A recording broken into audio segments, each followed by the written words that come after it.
This is called Bojjhaṅgā or Satta Bojjhaṅgā. Satta means seven in Pali. This is called seven factors of enlightenment.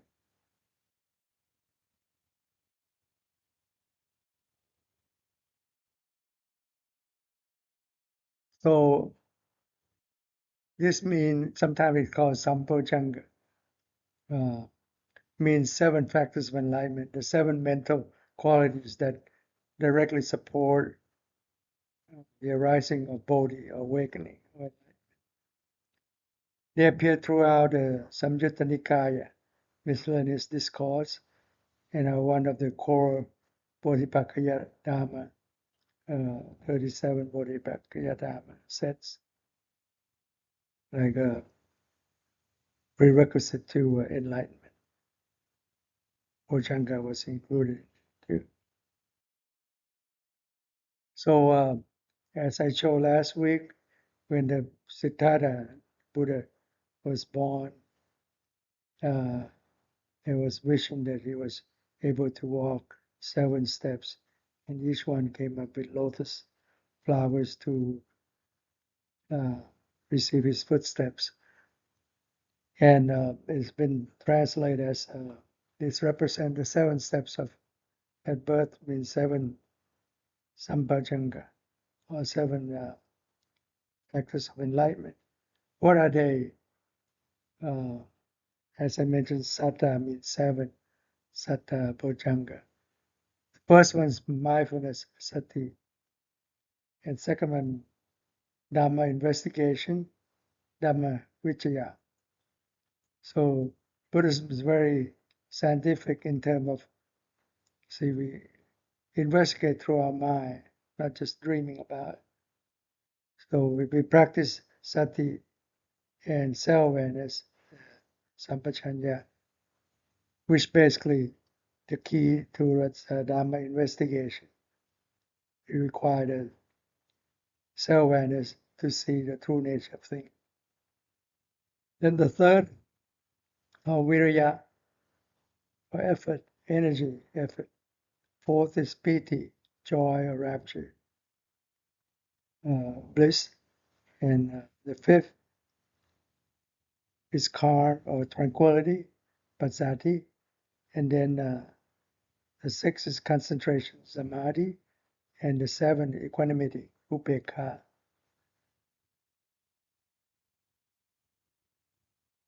So what does it mean by mindfulness sati that we practiced just a while ago? Mindfulness is the foundation and balancing factor. It keeps the mind aware, steady, and grounded in reality and the Dhamma, about the truth.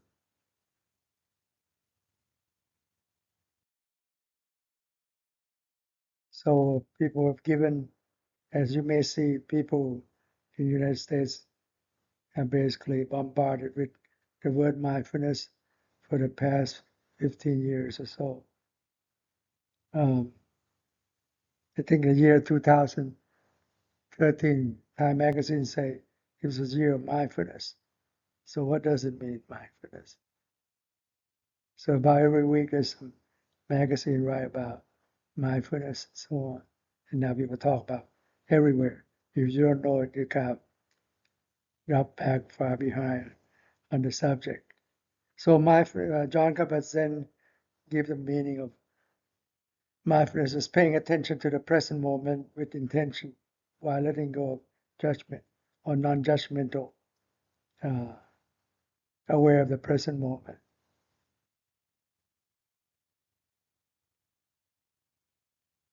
But when you talk about mindfulness, in fact, there are 2 components in there.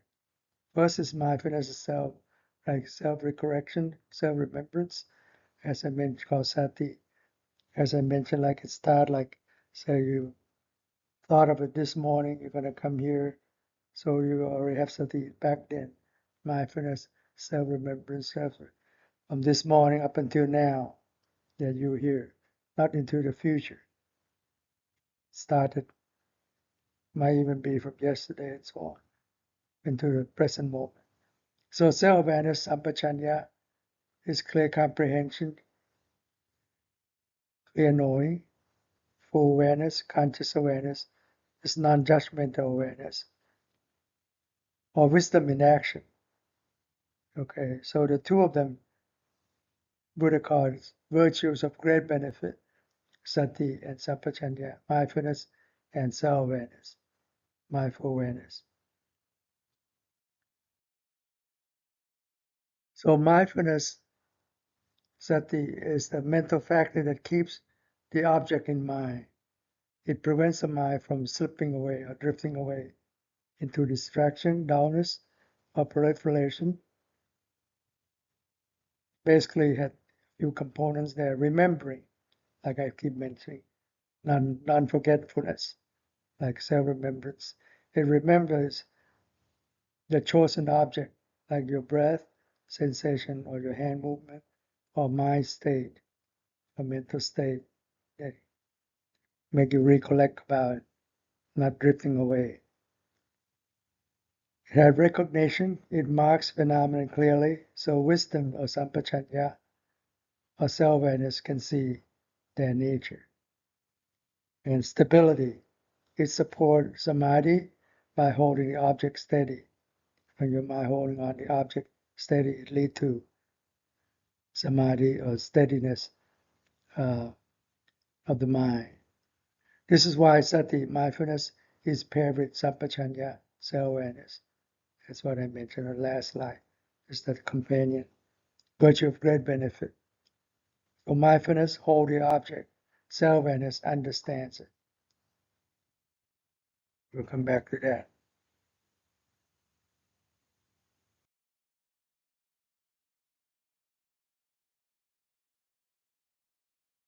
So mindfulness is not passive awareness, but mindfulness is active, stable, ethical, and investigative.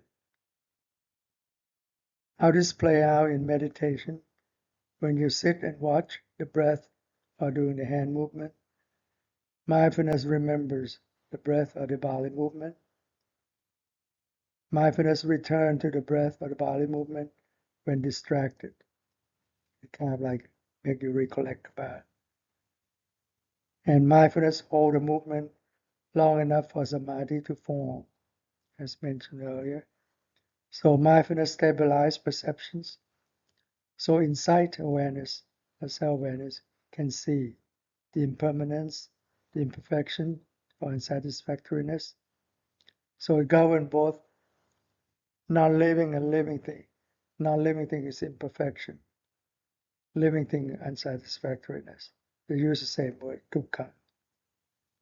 But it covers both living and non-living. But for the Four Noble Truths, that only covers the living thing that have mind. And then the third component is not self, non-self, or selfless in nature. This is called a three universal mark of existence that govern everything in the universe. Except nirvana is out of this universal system. So this is why sati is one of the 7 factors of awakening, not just a relaxation technique. Some people use now is kind of diluted down to the way to get rid of stress, relaxation technique, and so on. But that's not the true meaning of sati, which is in the 7 factors of awakening, of enlightenment.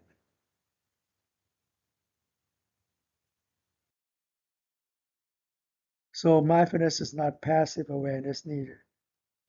Mindfulness is active, stable, ethical, and investigative. So mindfulness is not just only present moment perception. If so, then a cat watching a bird would be mindful. It is mindful, but it's wrong mindfulness because he's greed with killing, catching the bird. A sniper focusing on the target would be mindful, and a gamer absorbed in the match would be mindful. They're all mindful, but they're called wrong mindfulness. Right mindfulness in the Noble Eightfold Path, but they have the opposite pair as well. They're eight wrong mindfulness. Like a thief trying to rob a bank, they're very mindful not to be caught by the police. They don't not to trip the laser light and so on. They're very mindful, but they're embedded with greed-headed illusion. In Buddhism, none of this counts as right mindfulness. Right mindfulness is one of the Eight Noble, the middle path, Noble Eightfold Path. Right mindfulness, because sati must include ethical orientation, clarity, non-reactivity, memory of the object, connection to insight.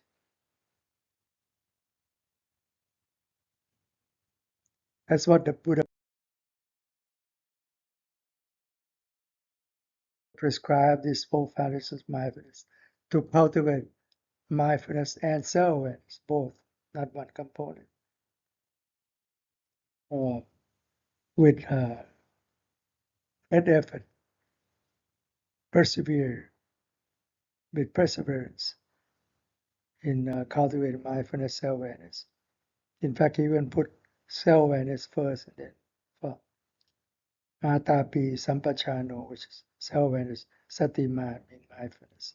So benefit is that that's what we practice, four foundations of mindfulness. It's a supreme path that will purify all beings, let one transcend grief, sorrow, lamentation, overcome suffering and unhappiness,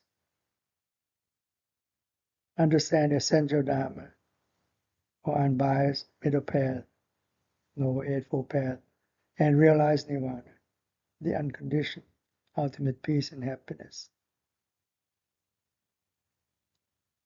In fact, one of my teachers, Dong Po Kam Kien, said, the four foundations of mindfulness create the Buddha, and he, in turn, gave us these four foundations as antidote towards your biased thoughts embedded with greed and illusion. You get rid of your suffering as we suffer our own thoughts, biased thoughts. So what exactly it does is like mindfulness is like seize or retrieve the phenomenon. Like you go to TSA, they say, oh, you're flying American Airlines, you go grade C. You go United or Delta, you go grade A. That's mindfulness. It flock you there, retrieve you there. So that what? So the TSA agent can investigate you. That's the self-awareness. Investigate you. They put you through an X-ray machine, scan your belongings, get everything in your pocket out, scan it, make sure you didn't hide anything harmful. So the purpose is in the four foundations, the Buddha emphasized perseverance. You practice 24/7, called atapi. Basically, when you keep practicing, you gain samādhi or steady mind. Sampachano, which is wisdom, self-awareness, is wisdom in action. And sati means mindfulness, sati. So cultivate self-awareness and mindfulness religiously, with perseverance, with great effort, 24/7 while awake. So you not only practice formally as we did, you can incorporate it in your daily life. When you move around, just simply embed mindfulness. At the movement, you gain self-awareness, which you sense subjectively in return. So basically, it's self-observation, self-monitoring of your body, feeling, mind, mental phenomena, the four aspects of life that we all dwell in. So basically, you observe your life, body and mind, and mental activities to get rid of desiring and undesiring nature that arises in your body, feeling, mind, mental phenomena, called apicca and dominant. Apicca means desiring, dominant is undesiring, or liking or disliking. So this is how the mind works. Mind can only involve in one mental object at a time. Like you play musical chair, only one person can sit in that chair. So mind can engage in only one mental object at a time, at one time.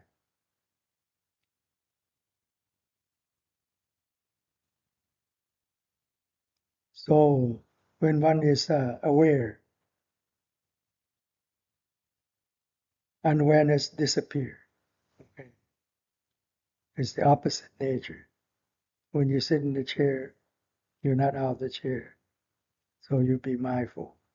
Just like the king on the throne. The king on the throne is basically mindfulness, retrieve him, sees him there on the throne. He's not there hunting or went out of town. He's sitting there, ruling the city.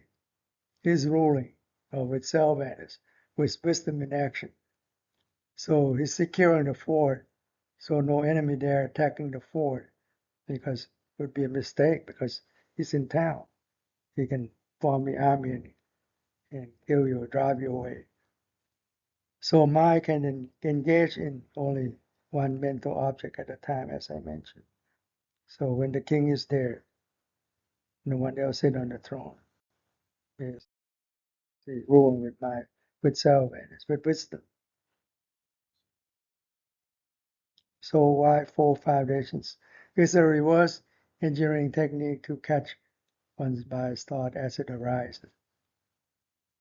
So as I mentioned, a life form in Buddhism, the Buddha said, a life or person consists of 5 group of existence, of 5 aggregates. Life form is form, including your body, plus your sense sphere, eye, understand body and mind. Feeling, perception, thought formation, and consciousness, the 5 aggregates, which we cling to it as self. And each one, when you cling to it, you suffer, because you have the bias that is yours. In fact, it doesn't follow your command. It follows the 3 universal marks of impermanence, imperfection, and not self. So when we practice form and body, you practice by observing your body, as we did. Feeling, you just observe your feeling. Perception, you observe the 4 other foundations with mindful awareness, mindfulness and self-awareness. So with pure perception, basically, without bias. And thought formation, you observe mental phenomena, and consciousness, you observe the mind. So when you observe through 4 foundations of mindfulness, you observe your life unintentionally. You're doing so. You see everything that pass on in your life, especially your thoughts. You catch your thoughts, which normally you need training to catch your thoughts. Why so? To get rid of desirable and undesirable nature. That normally you gain that to please one's phantom ego, which is not true existing. So when you get rid of desirable and undesirable nature, no more different force to commit any action or karma.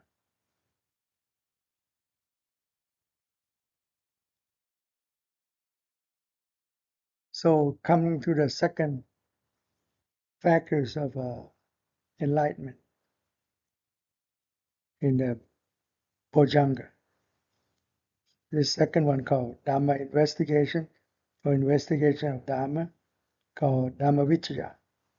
So very scientific in terms of Buddhism. You observe and investigate, just like when you a scientist, they have to practice in the lab, like do investigation in the lab, find out how things work, how it functions.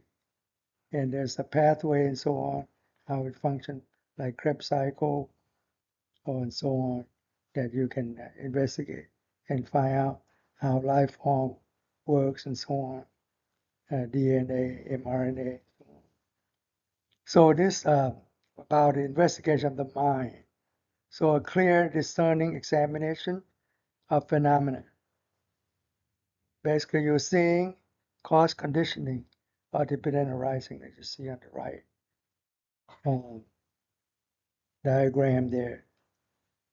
12 linking chain from your ignorance have mental impulse, tainted the mind, causing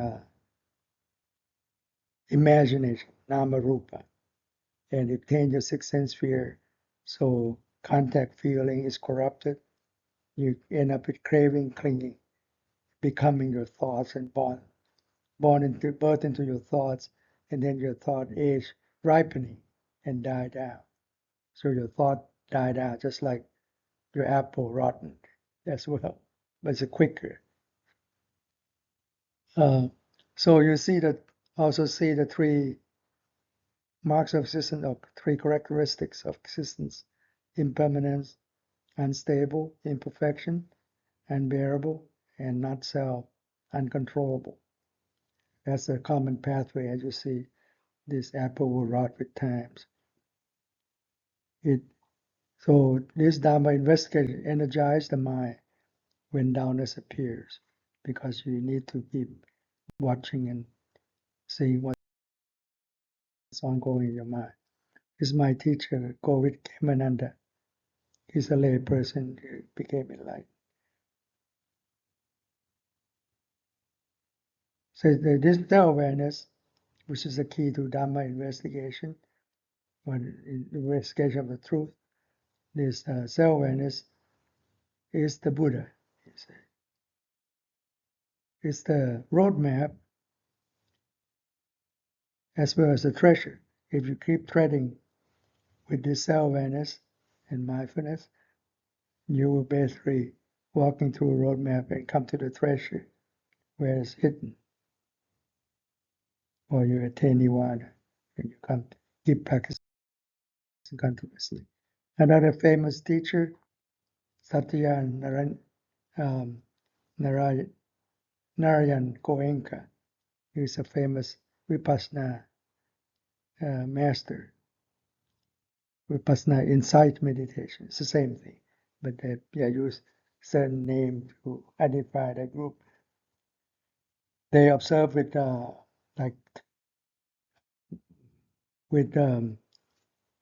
first day or two they may practice mindfulness with breathing, and then on the third day they would do body scanning, like with the imaginary triangle scan from your head down through your arms, one arm down one leg, and then back to your body, your torso, down to the other leg, and come back to the other opposite arm, and come back to your head.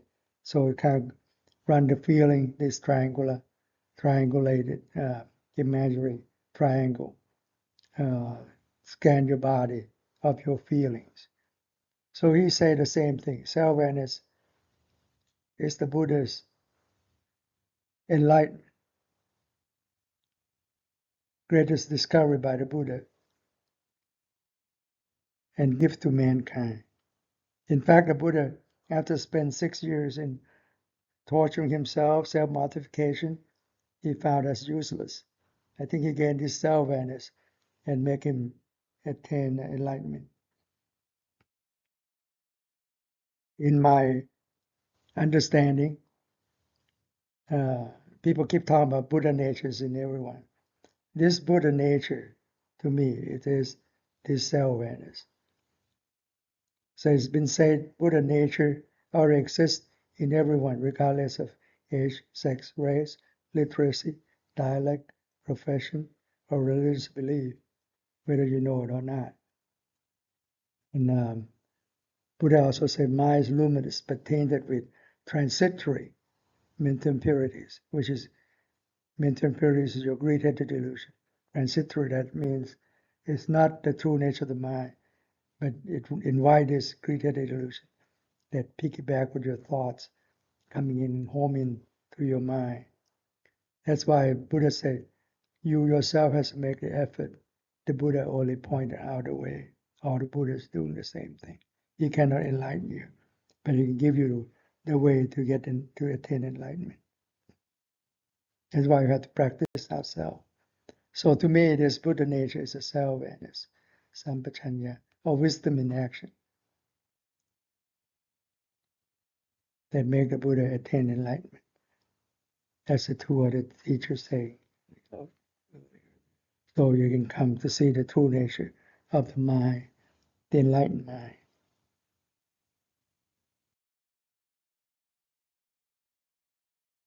So insight or vipassana mean you see these three universal marks of existence, or three universal characteristics. Existence. Physically, you may see change through the years, though sometimes it's slow, like a baby in the crib, become a toddler, become a teenager, young man, middle-aged man, old man, and death, like different chapter, from chapter 1 to chapter 7, and so on. So physical change may be easily recognizable, like you may get gray hair, get wrinkle, and so on with times. But mental change is difficult to perceive as mind is formless.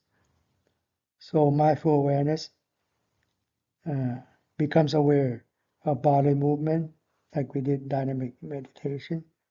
So mindful awareness can also catch thoughts on mind movement. Same awareness. When you're aware of your body move, aware of your body, awaken your body. Same awareness, aware of your mind, awaken your mind. To what you see, the arising, enduring, and ceasing as a norm. Everything in the universe follow the same. It doesn't go backward. It goes same way. Impermanence, unstable.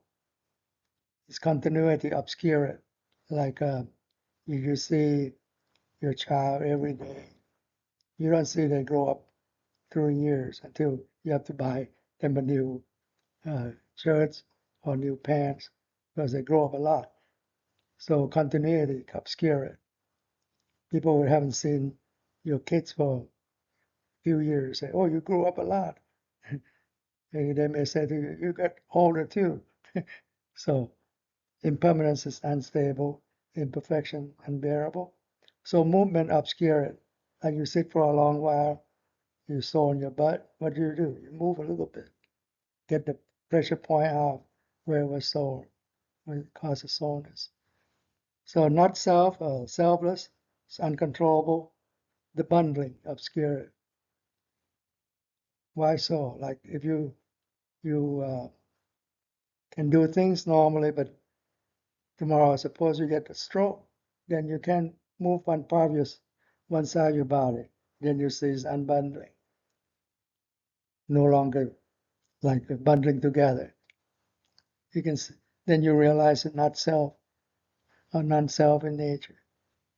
You have no control of it. That's the way life is. These are the three universal characteristics. So, and your mind generate a sense of self or self-image, self-hologram, or self-concept. In fact, it's not truly there. As you see the body rotting away and so on with times. So the third factor of enlightenment is energy or effort, viriya, courageous, sustained effort. So you practice 24/7 if you want to get the result while you're awake. To abandon unwholesomeness, to abandon unwholesome states and cultivate wholesome ones. It counter sloth and torpor, which is mental corruptions against steady mind. Sloth and torpor. When you get that, you cannot get steady mind. Fourth factor of enlightenment is joy, rapture, pīti, or bliss, bliss. A bright, uplifting mental energy that arises when the mind is free from hindrance and engaged in wholesome practice. So when your mind gets steady, your mind gets joyful by itself because it's calm, because it's not get distracted. You see your mind clearly, get peaceful, get peace there. So this is common. The Buddha would teach this, the 5 Dhamma Samadhi, I mean steadiness of the mind in this. Like start with joy through your practice, called pramod, lead to bliss of pīti. That's what we're talking about. It lead to the next factor. It's called calming or passaddhi, calming of your body and mind. Allow happiness or sukha to arise. When your mind is happy, is conducive for steady mind or samadhi to occur.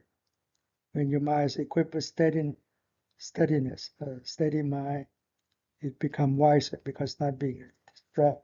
It energizes the mind to see things clearly, come to witness the 3 universal mark of existence: impermanence, imperfection, and not self.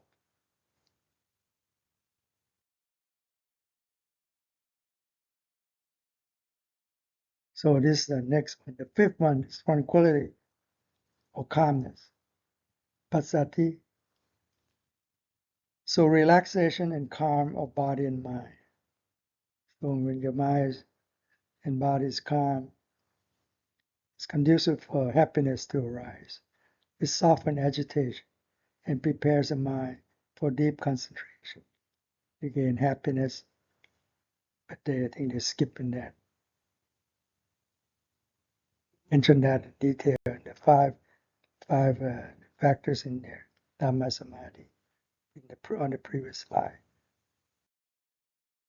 So it's skipping to the steady mind, concentration, Samadhi. A stable, unified, one-pointed mind, capable of deep insight. Your mind is very active with a keen mind, clear mind, wise mind.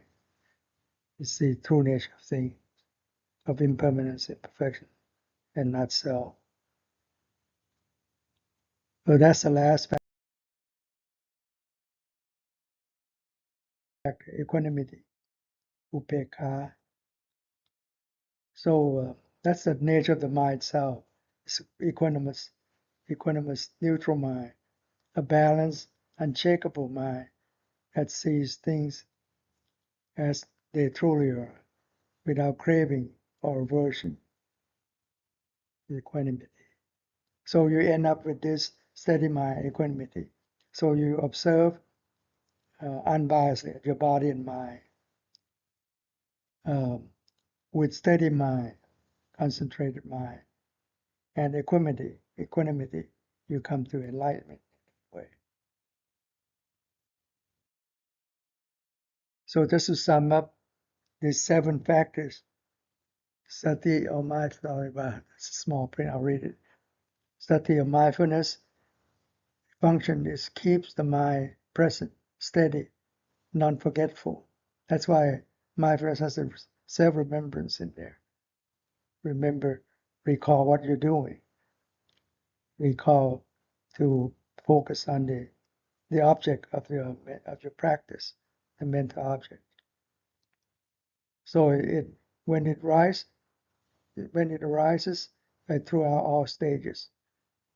So Dhamma investigate, Dhamma vicaya, the second one, the red one, the pink one. Self-awareness basically is the key factor. Sampajanya is wisdom in action. You need that to do, even in scientific investigation, you need wisdom to see why you have this phenomenon. For you to investigate, you need your wisdom. So in investigating your mind, you need self-awareness, which is wisdom in action, to see your mind clearly, see the truth that happened in your mind, Dhamma investigation. Investigate the 3 universal marks of existence: impermanence, imperfection. Here they use suffering. Like I said, cover living and non-living thing. Here they emphasize on living thing, suffering. I hate to use the word suffering for non-living thing. They have imperfection. That's why they're rotten away, like the apple. They're living object, but they don't have a mind, so on. So impermanence, imperfection, and not self or non-self. See, the three universal marks is important too. That's why the key to insight, you have to see these three universal marks. Otherwise, it's not insight meditation. So this is when it arises, when clarity is strong. So you need wisdom in action to observe. So, like I said, mindfulness retrieves the phenomena so that Dhamma investigation with self-awareness can investigate. Self-awareness is not quick or fast like mindfulness, but it's much wiser. So sati or mindfulness would retrieve it or seize the phenomenon so that wisdom in action or self-awareness can investigate it properly. Like you can make a TSA agent say, oh, just get through it. It's okay. Then you miss out. The thieves may have hidden any bomb or something or weapons in there. So they work slowly. TSA, you can't force them to push them to get quicker. Then the mistake would happen. Same way. So the third one is viriya, energy. The green one drives effort, prevents sinking. So you keep maintaining the energy there. So it happens when energy is needed. So that means all the time you need. Otherwise you drift off and then you don't get the result. Fourth factor is pīti, joy, rapture, or bliss. Joy that refreshes the mind. When practice becomes steady, it automatically turns into joy because you see your mind clearly. You not get distracted by your sneaky thoughts and so on. And then passaddhi, the next one, the blue one, tranquility, calm, calms body and mind, allow happiness to arise. Let's skip that in there. Go into samādhi, concentration. The purple one next. So passaddhi, tranquility, calms body and mind after joys matures. So you kind of like joy is like when you hit the jackpot, and then once you get the money, it's kind of going to tranquility, calms your mind, calm down already. And then samādhi is concentration, unification of the mind, stability. When calms is strong, it becomes steady mind. And upekkhā, equanimity. Basically, it's balanced mind, balance and neutral, clarity. Basically, at high insight stages. That's